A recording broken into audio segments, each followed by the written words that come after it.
I am Bengali, and like many Bengali families, we once went to North Bengal to see tigers.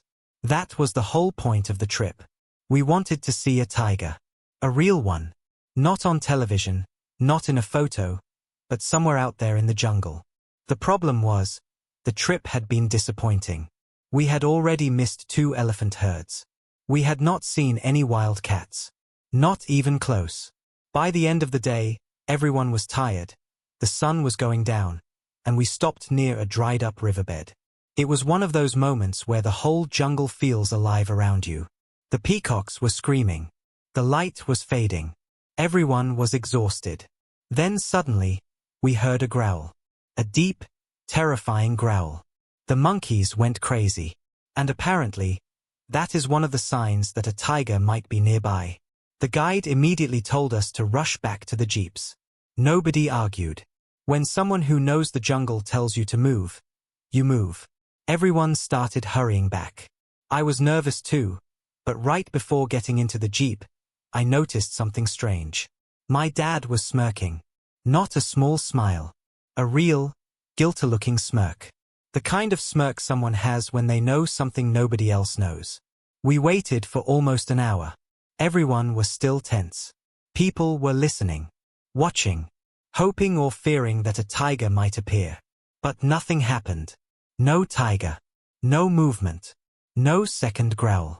Eventually, we left. The next morning, people were still talking about it. That sound. The monkeys. How close we might have been to a tiger. Then my dad pulled me aside and told me the truth. It was not a tiger. It was him. He had burped. That was it. A burp. My father had burped so hard, and so deeply, that the jungle reacted like a predator was nearby. The monkeys lost it. The guide panicked. The whole group ran to the jeeps. And my dad just stood there trying not to laugh. So yes, one time, my dad burped so loudly that the jungle thought it was a tiger. One Christmas Eve, my dad waited until me and my 3 siblings had gone to bed. We were kids, so of course we were not really asleep. It was Christmas Eve. You do not just fall asleep normally on Christmas Eve. You lie there, pretending to sleep, while secretly listening for every tiny sound in the house. A footstep, a door, a noise from the roof. Anything that might prove Santa was there. Then suddenly, my dad shouted, "I don't care who you are, fat man. Get that sled off my roof." We all jumped out of bed. Instant panic. To us, this was not a joke. This was an emergency. Dad was yelling at Santa. We ran out of our rooms and started begging him not to yell. Not to scare Santa away. Not to ruin Christmas. My dad acted completely serious, like he had actually caught someone on the roof with a sled and rain dew. Looking back, the timing was perfect. He waited until we were all in bed. He knew we were listening. He knew exactly what we would think. And he created the perfect fake crisis. As kids, we were horrified. As adults, it is one of those stories that makes me appreciate the commitment. A normal dad might leave cookies out. My dad decided to threaten Santa for trespassing. My dad was a fireman. Growing up, I kind of took it for granted. Other kids thought it was amazing. They imagined fire trucks, sirens, rescues, and danger. But to me, it was just my dad's job. He went to work. He came home. That was normal. I did not really think of him as a hero. Not because I did not respect him, but because when something is part of your everyday life, you stop seeing how incredible it actually is. Then one day, we were on a family vacation. We were driving like any normal family would. Nothing special was happening. Then ahead of us, a vehicle overturned in a terrible accident. For a second, everything felt frozen. That kind of silence hits when people have just seen something serious happen and nobody knows what to do yet. But my dad knew. He moved immediately. He did not wait for someone else. He did not panic. He jumped into action, took control of the situation, and started rescuing the family inside. That was the first time I saw the other side of him. Not just Dad. Not just the guy at home. but the trained professional who could walk straight into chaos and know exactly what mattered first. After it was over, he got back into our car. We continued the vacation. He did not brag. He did not act dramatic. He just said something like, "I think they're going to be all right." And that was it. But from that moment on, we knew Dad was a badass. One time, my older brother and I were helping my dad cut down trees in the backyard. It was one of those normal dad projects. Dad decides the trees need to be handled, and suddenly everyone is outside helping, whether they plan to or not. At some point, the chainsaw got stuck. My dad tried to pull it loose, but he yanked it a little too hard. The chainsaw came free and hit my brother's leg. For 1 second, nobody said anything. My dad froze. My brother froze. I froze. We all looked down at his jeans. There were several perfectly spaced holes in the fabric. The kind of holes that make your stomach drop because you understand exactly what could have happened. But there was no blood. Somehow, the chainsaw had hit only the pants. It had not gone far enough to cut his skin. That was one of those impossible lucky moments where everyone realizes how bad it almost was. My dad looked at the holes. Then he looked at us. And the first words out of his mouth were obvious. "Don't tell your mother." And we did not. For more than 20 years. One time, my dad took my brother's walkie-talkie. Then he convinced me, my brother, and about 10 kids in the neighborhood that we had somehow picked up a signal from a plane that was crashing toward Earth. We were kids. We believed it. The voice on the walkie-talkie sounded like a pilot trying to reach someone for help. The whole thing felt urgent, terrifying, important. So we ran up and down the streets for about an hour. We were staring at the sky, listening, trying to figure out where the plane was. Every new message made us panic more. In our minds, we were part of some serious emergency. We were not just kids playing outside anymore. We were the only people who knew a plane was in trouble. Then eventually, we started noticing something. My dad's windows were open, and after every fake mayday, we could hear laughter echoing between the houses. Not quiet laughter either. That guilty, out-of-control dad laughter. That was when we finally caught on. There was no plane, no pilot, no crash. Just my dad inside the house with a walkie-talkie, making a whole group of neighborhood kids run around like tiny emergency responders. It was mean. It was ridiculous. And honestly, it was kind of brilliant. Because the only reason it worked was that none of us believed an adult would commit that hard to a fake plane crash. But dads will. Dads absolutely will. In Michigan, we were not allowed to have the really good fireworks. But Indiana allowed them. So every June, my dad would drive across the border and come back with a trunk full of fireworks. That was part of the tradition. One 4th of July, things got out of hand. My dad had been drinking. At one point, he reached into the back, pulled out what looked like an oversized confetti popper, aimed it at a tree, and pulled the trigger. It was not a party popper. It was his emergency flare. The flare shot into the tree and got stuck near the top. Suddenly, the entire neighborhood was glowing orange. If you have seen an emergency flare, you know it does not look like a normal firework. It looks serious. Like someone is in distress. Or like something has gone terribly wrong. The police in our town usually did not respond to reports of illegal fireworks unless someone did something extreme. But an emergency flare stuck in a tree? That got attention. My dad went from drunk to drill sergeant in about 2 seconds. Suddenly, he was giving orders. We had to hide the good fireworks. Everything got shoved into the garage. We used snow shovels to push the used firework husks into the parking lot across the street.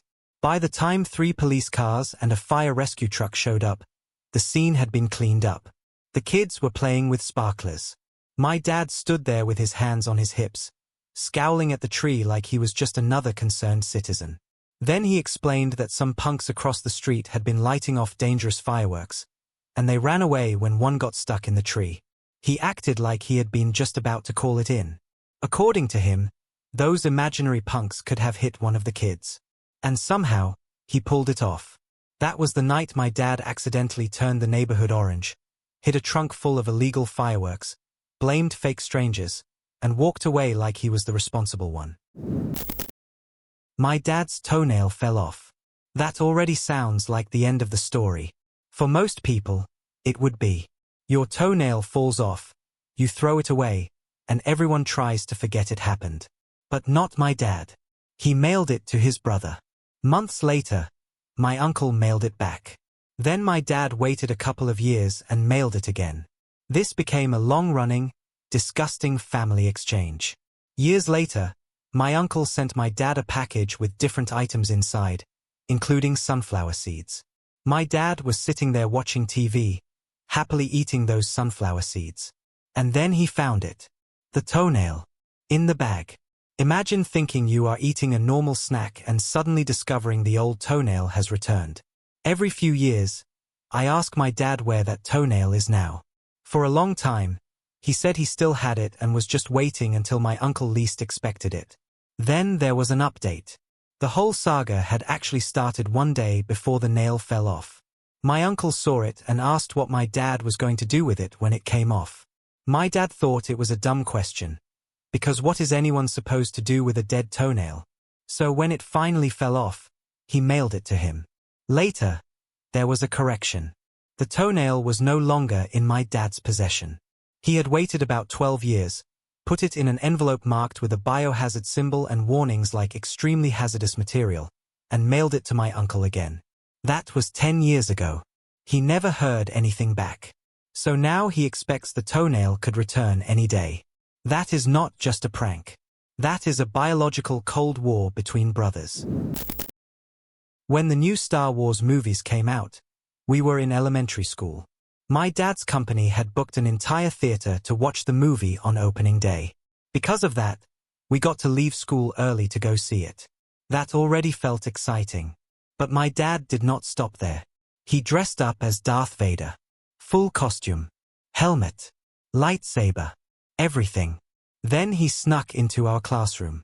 We had no idea he was coming. Suddenly, Darth Vader walked up behind us. Then he said the line, "I am your father."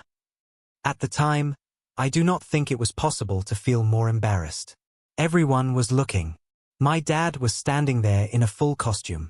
And all I wanted was to disappear into the floor. But now, looking back, it was hilarious.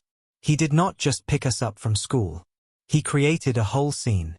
He turned a normal day into something we would never forget. As a kid, I was mortified. As an adult, I realized not every dad would go that far just to make a memory. When I was walking out to the car to leave for college, my dad yelled from the front door. I turned around. He had a huge box of extra-large condoms in his hands. Before I could even process what was happening, he threw the box at me as hard as he could. It hit me in the nose. Then he yelled, "Care package," and ran back inside laughing. That was my goodbye. No emotional speech. No long talk about adulthood. No quiet fatherly advice. Just a box to the face and a joke. Honestly, it was very dad. Embarrassing. Painful. Strangely supportive. And somehow flattering in the most awkward way possible. One morning around 8 o'clock, a salesman came to the door. My dad answered it in his underwear. No robe. No pants. Just underwear. The salesman was obviously uncomfortable. He was trying to do his job, but it is difficult to give a normal sales pitch when the man at the door has decided clothing is optional. After the salesman left, my mom was mortified. She asked my dad why he would do something like that. And my dad gave the perfect answer. He said, "If these people don't want a show, they shouldn't come for the matinee." That is one of those lines that sounds like it had been waiting in his brain for years. Like he always knew that one day, a salesman would show up too early, and he would finally get to use it. It was not just a joke. It was a dad philosophy. If you show up uninvited, you accept the risk of whatever version of dad opens the door. One time, we went to Universal Studios. At that point, I was afraid of roller coasters. I wanted to be brave, but I knew I would not go on one alone. Then there was the Hulk. It looked terrifying to me. I wanted to ride it, but I could not bring myself to do it unless someone went with me. My dad knew that. He also knew something else. That ride was going to make him sick. He knew his stomach. He knew what roller coasters did to him. He knew he was going to regret it. But he went anyway. For me. We got in line. We got on the ride. And once it started, I loved it. The speed. The drops. The feeling of finally getting over the fear. Then we got off. My dad's face had no color. It looked like the roller coaster had taken his soul and left his body behind. His stomach was done for the rest of the day. But I loved the ride. And that was the point. He knew it was going to ruin him. He did it anyway because he knew I would not go without him. That is a very specific kind of love. Not loud. Not dramatic. Just a dad quietly deciding, this is going to make me miserable, but my kid needs me to do it. About 5 years earlier, my dad had an accident in the garage and lost 3 of his fingers. My niece was only about 5 months old at the time. So growing up, she had never known my dad with all his fingers. To her, that was just how his hand looked. Then one day, when she was about 2.5, she noticed one of his hands looked different. She asked him what happened to his fingers. My dad looked down at his hand like he was shocked too. Then he said, "Someone stole them." Her face changed completely. She was horrified. She immediately asked who stole them. My dad looked at my mom and said, "Grandmommy stole them." That was all it took. My niece ran over to my mom and started hitting her legs, searching her pockets, trying to find the missing fingers and give them back. To her, Grandma had committed the crime of the century. My dad just watched the chaos happen. That is such a dad move. A child asks a sincere question. A normal adult gives a gentle explanation. Dad accuses Grandma of finger theft. One time, my dad was sitting on the couch in our living room. My mom brought him a bag of sugar and asked him to open it. That should have been simple. Most people would cut the corner. Or pull it open carefully. My dad opened it like it was a bag of Doritos. And sugar went everywhere. Not a little spill. Everywhere. All over the couch. All over the carpet. All over him. He was only wearing shorts, so there was sugar in almost every visible hair on his body. It took him 4 showers in a row to get it all off. 4. And the funniest part is that someone pointed out the obvious question. Why 4 showers in a row? Why not just 1 shower 4 times as long? The answer is probably that he thought he got it all off 4 different times. But the sugar kept winning. For several rounds, my dad was a human dessert. One time, my dad made me drive 3 hours from home to visit a nature preserve. He wanted to take pictures of birds. That was the whole reason for the trip. He was excited. He had the camera ready. He was focused. We got there, and he started taking pictures. There was just one problem. The birds were plastic. The real flocks had stopped migrating back to that preserve, so plastic birds had been put up. My dad did not realize. I tried telling him they were plastic. He did not listen. He kept taking pictures like he was capturing rare wildlife. The funniest part was not even that he photographed plastic birds. It was how long it took him to accept that they were not real. He had driven 3 hours. He had come prepared. He wanted nature. And nature had been replaced by decorations. Sometimes it is better not to correct Dad too quickly, because watching him seriously photograph fake birds might be more entertaining than seeing real ones. When I was 17, my crush came to pick me up so we could hang out. He did not come to the front door. He just honked from the driveway. My dad hated that. To him, that was not how you treated a girl. You did not sit outside and honk. You came to the door. You showed respect. So my dad got angry and did not let me go out. For years, he brought up that story. It became his example of what not to accept from someone you date. He hated that guy. Years later, I got married. A few years into our relationship, my husband passed away. A few years after he died, I was joking with my dad about the guy who had honked in the driveway. My dad suddenly looked at me and said, "Wait, that was the same guy." Yes, That was the same guy. The boy he hated for honking had become my husband.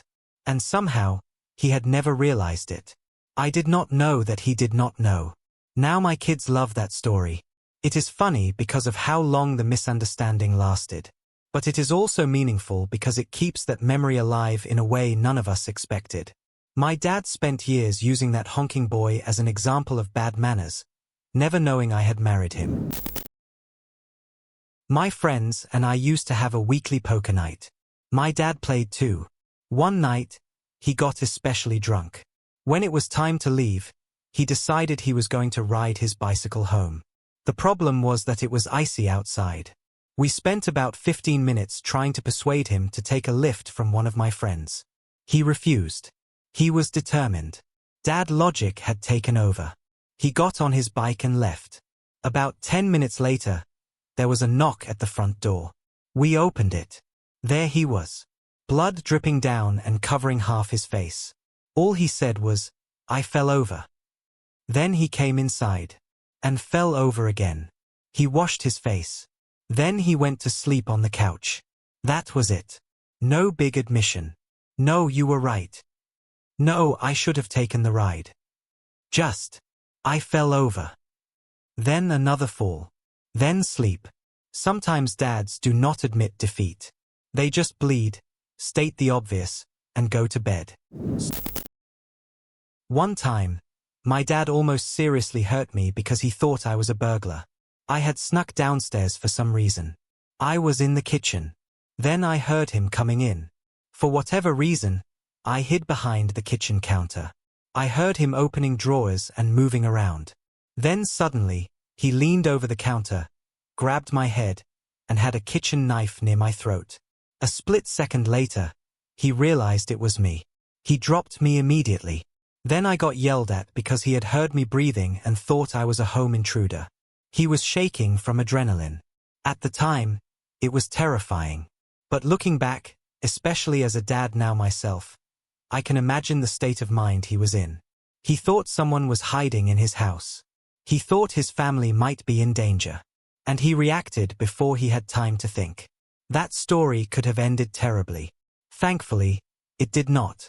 But it became one of those dad stories that stays in your memory forever. Because for 1 second, the house felt like a horror movie. When I was a child, around 8 or 9 years old, my parents and I were vacationing in Las Vegas. We were staying at the MGM Grand.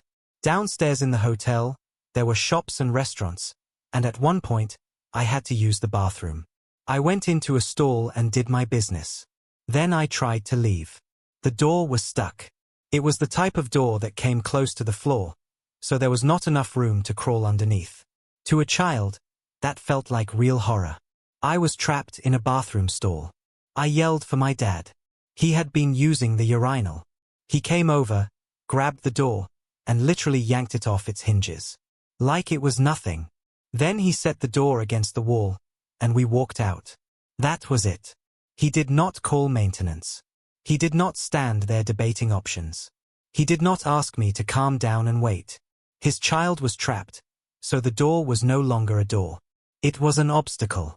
And he removed it. I will never forget it. One time, my dad was standing with a group of people, and someone walked up asking for a light. My dad said sure.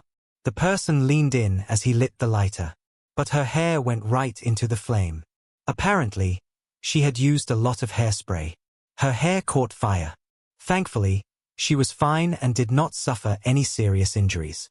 But it was still one of those shocking moments where everyone realizes something small went wrong very fast.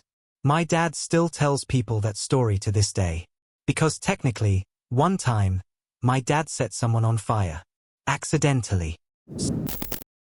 One time, my dad ripped a huge fart, and at that exact moment, all the power in the neighborhood went out. To us kids, it made perfect sense. Dad was an electrician. Dad also had deadly farts. So in our minds, it was obvious. He made the sound. Then everything went dark. Later, we found out someone had hit a pole further up the line at the exact same moment. So no, my dad did not actually fart the power out. But for a while, we believed he did. Now I use that story as an example of correlation not being causation. But as a kid, I had no doubt. My dad had powered down the neighborhood.